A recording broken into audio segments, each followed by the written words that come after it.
April 29th, 1945, Sunday morning. The sky over Bavaria was a flat, heavy gray. The temperature hovered just above freezing.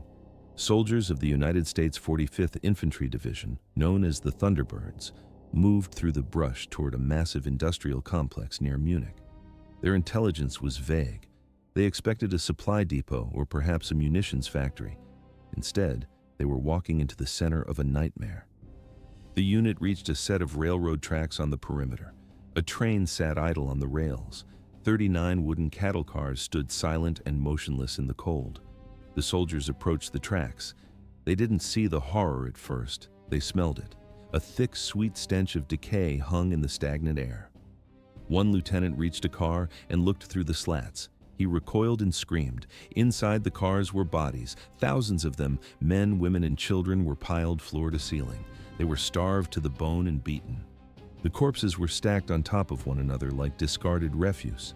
These people had been left to die of thirst and exposure under the April sun and freezing nights. Some bodies bore human bite marks. The living had tried to eat the dead in a final desperate attempt to survive.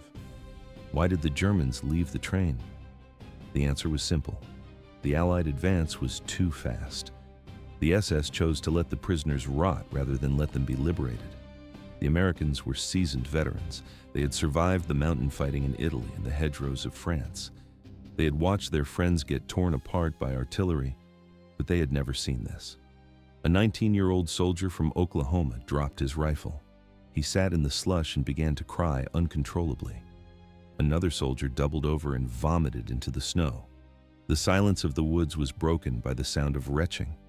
At first glance, a military. April 29th, 1945. This was the day the American soldiers of the 45th Infantry Division reached their breaking point. These men were not killers by nature. They were ordinary students, factory workers, and farm boys from the Midwest. Before this morning, they followed the rules of war.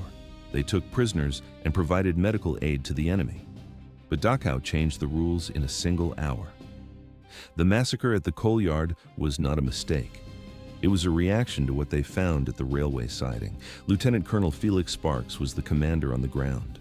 He realized the danger immediately. He shouted at his men to keep moving and to look away from the train cars, but the soldiers could not look away. The sight was impossible to ignore. 39 train cars sat on the tracks.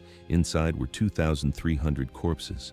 The soldiers walked past the open doors. They saw piles of skeletons. They saw the wide, staring eyes of the dead. The smell of decay filled the air. Private John Lee later recalled the moment. He stated that the men were not just angry. They were so filled with rage that they wanted to kill every German on earth. The Americans reached the main gate of the concentration camp. Most of the high-ranking officers had already escaped. The commandant, Martin Weiss, was gone. He left behind a young lieutenant named Heinrich Wicker and 500 SS guards. Wicker believed in the protocol of war. He expected a formal ceremony. The German lieutenant prepared himself carefully. He put on a clean, pressed uniform. He polished his leather boots until they shone. He walked toward the American lines carrying a white flag of truce. Wicker expected a salute and the respect due to his rank. He approached the Americans and announced that he was surrendering the camp to the United States Army. An American officer stepped forward. He looked at Wicker's clean face and well-fed body. Then he looked at the mountains of starving corpses behind the wire. The officer did not salute. He spat directly into the German's face. At that moment, the formal surrender collapsed. Chaos erupted as the Americans entered the perimeter. Inside the camp, 30,000 prisoners saw the uniforms. Skeletons in striped rags rushed toward the barbed wire. The air was filled with the sound of thousands of people screaming. They shouted the word Americans over and over, but the soldiers were not celebrating. While the prisoners cheered, April 29th, 1945. The liberation of Dachau was underway. The SS guards raised their hands high. They shouted a single phrase, Hitler kaputt. They repeated it over and over. They believed these words acted as a shield. They thought the Americans would follow the rules. They were wrong. Lieutenant Jack Bushyhead watched them. He was a Native American officer in the 45th Infantry Division. His body was shaking. Minutes earlier, he had entered the crematorium area. He saw the ovens. They were still warm. He saw the piles of gray human ash. The contrast was sharp. On one side, thousands of starved corpses. On the other side, 50 SS guards. They looked healthy. They looked fed. Even with their hands up, they looked arrogant.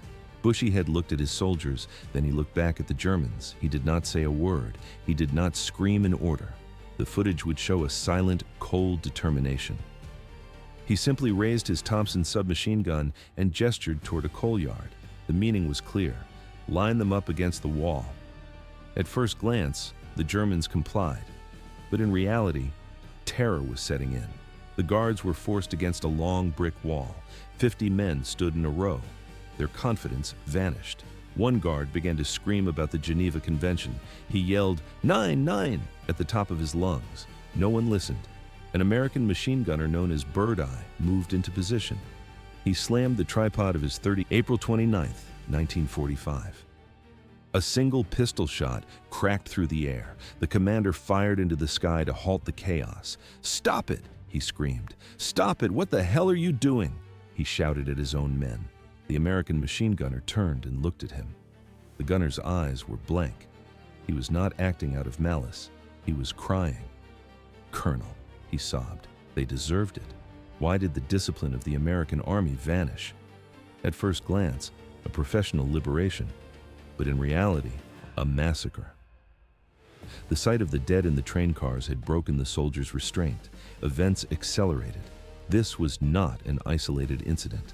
The violence spread across the entire camp complex. At Tower B, the SS guards realized the situation was hopeless. They attempted to surrender.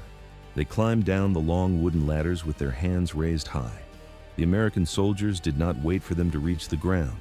They did not bark orders or take prisoners. They opened fire immediately. The sound of rapid rifle fire echoed off the concrete walls.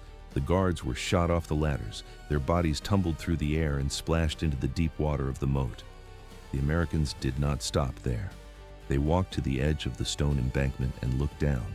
They pulled their triggers and emptied their entire magazines into the floating bodies to be certain no one survived. One soldier later wrote a letter home. "It wasn't war," he stated. "It was an execution." He admitted he felt nothing. After seeing the victims in the boxcars, the guards were no longer human beings to him. But the Americans were not the only ones seeking blood. The prisoners wanted their turn. These were men who had been starved for years. Somehow the gates to the barracks were breached. The victims emerged into the light. They were skeletal and weak. Many could barely move their legs, but adrenaline forced them forward. The footage would show a mob of walking shadows moving toward a watchtower. They found an SS guard hiding inside. They reached up and dragged him down to the dirt. The prisoners had no rifles or sidearms. They carried heavy shovels. They gripped thick wooden sticks. Those with nothing used their bare hands. The American soldiers did not intervene. They stood several yards away and watched the scene unfold. Some leaned against the fences.